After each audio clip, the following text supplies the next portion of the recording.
welcome to the CDO Magazine interview series. I am Kellie De Leon with Treasure Data, and we are partnering with CDO Magazine, MIT CDO IQ, and the International Society of Chief Data Officers in a series of interviews. Today, I have the pleasure of speaking with David Chan, Managing Director and Customer Data Platform Practice Leader at Deloitte Digital. Welcome. Thanks for having me, Kellie. First, I wanted to kind of give you a shout out and mention that you were recently named a finalist for a DigiDay Technology Award due to your work leading your company's CDP practice. So congratulations on that recognition. Thank you.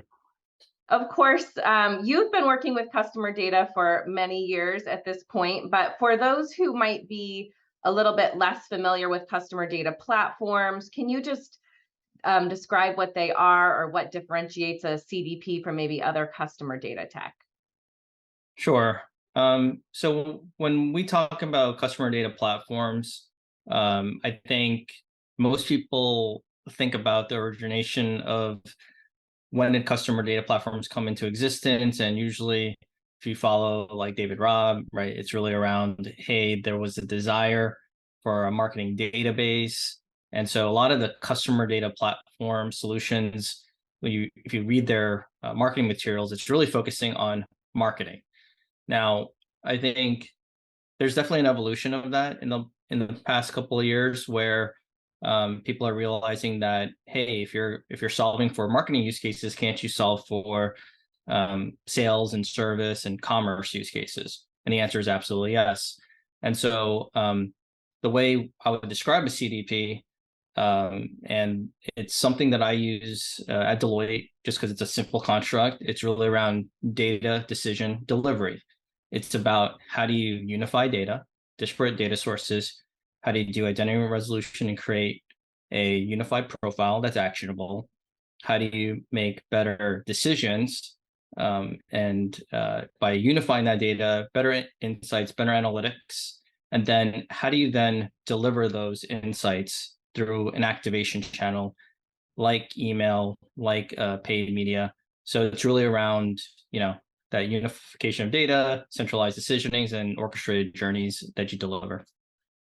I love that. And that definitely resonates with me. At Treasure Data, we see that same point in the sense of, obviously many kind of think about that customer data in those marketing use cases, but especially in that middle point when you're thinking about decisioning, how much more powerful can that be for business transformation, for digital transformation across the entire enterprise if people are really working from that one unified customer profile and unified understanding of customer data. So that's a soft spot in my heart for sure too, and thinking about that CDP in a bigger range across the business. Yeah, and I'd be remiss not to also mention that in the past there were a lot of technologies in place to unify data, whether it's MDM solutions, enterprise data warehousing solutions, and there's a lot of data platforms out there that focuses on BI insights. I think what really separates apart the CDP from all those technologies is there's a clear emphasis on that activation piece, because the challenge I think with most in the industry was that, hey, I could get these insights and they're amazing, but I figured out that I needed to talk to that person yesterday, right? And so you miss that moment. And so the CDP is supposed to help you get more real-time signals faster so that you can actually engage with the customer in the right moment, ahead before that moment's actually missed. That's a perfect segue actually into my next question, because it really is about what do you do with that data? What is that next step? What is that activation layer?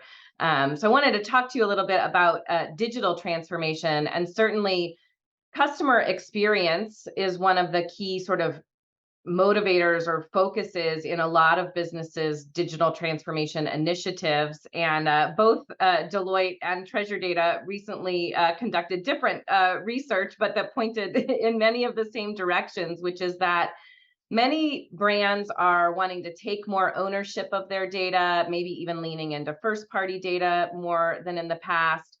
But even with that desire to really own their data more, brands are struggling with effectively leveraging that data for this exceptional customer experience that everyone wants to try to deliver. So, can you talk a little bit more about this struggle in CX and how to use data to be able to deliver that, and kind of what you see the answer? Yeah. Um, so when I think about digital transformation and how it's changed from when I started this, over a decade ago versus now, digital transformation was mostly around moving from sort of on-prem monolithic concepts to digital, right? How do I be more digital focused? How do I take things to the cloud, or do things that I had done manually, and now I'm going to bring some sort of digital. Also was synonymous with automation. Um, but when I think about digital transformation right now, there's definitely this clear slant toward being more data driven. And like, what does that mean to most organizations? I think they struggle with that, because in reality, a lot of organizations, especially not digital native organizations, which are smaller and have simpler ecosystems, but these ones that have been around for years, right? These like Fortune 500 companies, they've gone through organic and inorganic growth through acquisitions. So they've created a lot of what I call baggage when it comes to the data and technologies and the teams that they inherit, and how then they sort of integrate them all back seamlessly into not that much different from actually a product company when they acquire new technologies, right? That they have to refold in, and so and which you might appreciate. So what happens is the challenge for most companies is uh, more, as much as it's a technology solve, it's also a organizational solve, where you almost need to get everyone on the same page around like who owns the customer at what part of the life cycle, who gets to own what pieces of data, who gets to influence what kind of capabilities we need to acquire, and who owns those capabilities from a platform perspective, and who makes decisions around who gets that enhancement to tackle certain use cases. So that's sort of like the first part of it, why I think it's a challenge. The second one, I think, is when people talk about data strategy, in the past, it was more around like enterprise data, more MDM, data governance, this kind of heavy-handed approach to how you're going to govern the underlying data across your organization. But I think there's some confusion, because a lot of the data strategy we're talking about now with companies isn't really around that, but more around, well, there's first party data that you collect, there's third party data that you can buy or acquire, there's second party data, which if you can figure out how to get the consents and terms and conditions in place where you can share first party data between your organization with another organization, what is the strategy around using all three types of data to its maximum effectiveness, right? So one of the challenges is that you actually sometimes bring in the wrong people to have the same data strategy conversation, but it's actually two different types of conversations that need to happen. And with the latter one I just described, first, second, third party, most companies don't have a strategy around that. They really just focus on, oh, third party cookies are going away. I need to invest in first party data because that's what everyone's saying. So I'm just going to try to take all my first party data and load it into some sort of data lake, data warehouse, or a CDP solution. That's not a strategy, right? That's a reaction to what other people are saying and doing without fully understanding how you're actually going to operationalize that data. Yeah, such an important point. And I think starting with the strategy first and kind of understanding what the business is trying to achieve as it relates to that digital transformation, and what is the long game here in order to be able to think about the technology ecosystem that's going to be required to support it, rather than sort of be reactive as you just mentioned. So how do you work with clients, or help them kind of think about how to be incorporating this strategic thinking into how they need to think about the technology landscape that is required to support this bigger data strategy?